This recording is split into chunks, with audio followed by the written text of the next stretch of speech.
What is communication? Did you look at your phone when I asked this question? Was your next thought of your future tweet?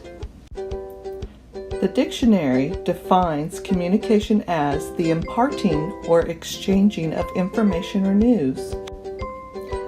Tonight's news on Channel Kitty TV. Communication is also defined as the means of connection between people or places in particular. Before cell phones, computers, and social media, what was communication for the average person? Let's look at communication, working now from what we know to then what we have yet to discover. ARPANET adopted TCP/IP on January 1st, 1983, and from there, researchers began to assemble the network of networks that became the modern Internet. The online world then took a more recognizable form in 1990 when computer scientist Tim Berners-Lee invented the World Wide Web. The first electronic television was invented in 1927.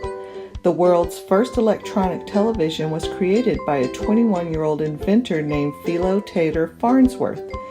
That inventor lived in a house without electricity until the age he was 14.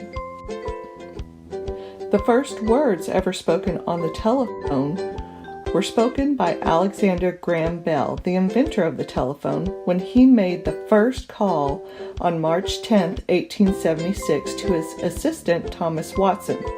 He said, "Mr. Watson, come here. I want to see you."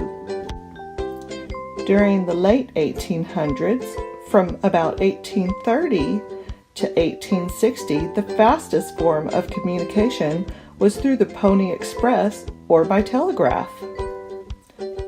The United States Postal Service was established in 1775, with its first general master being Benjamin Franklin. Every culture throughout the world and throughout history has developed their own form of written communication.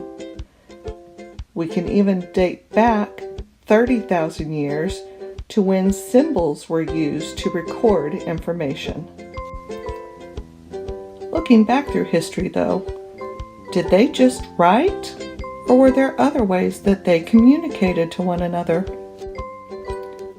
Again, with every culture, people have played a huge part of communication.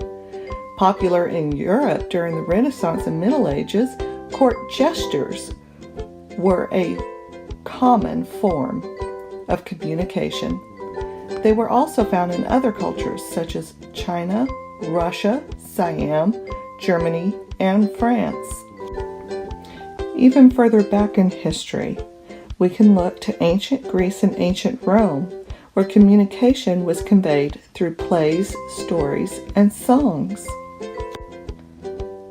Looking at what communication looked like so long ago compared to now, has it really changed? Do we still use the same methods? Or how have we advanced it? And what will it look like tomorrow? Will you be the next Alexander Graham Bell?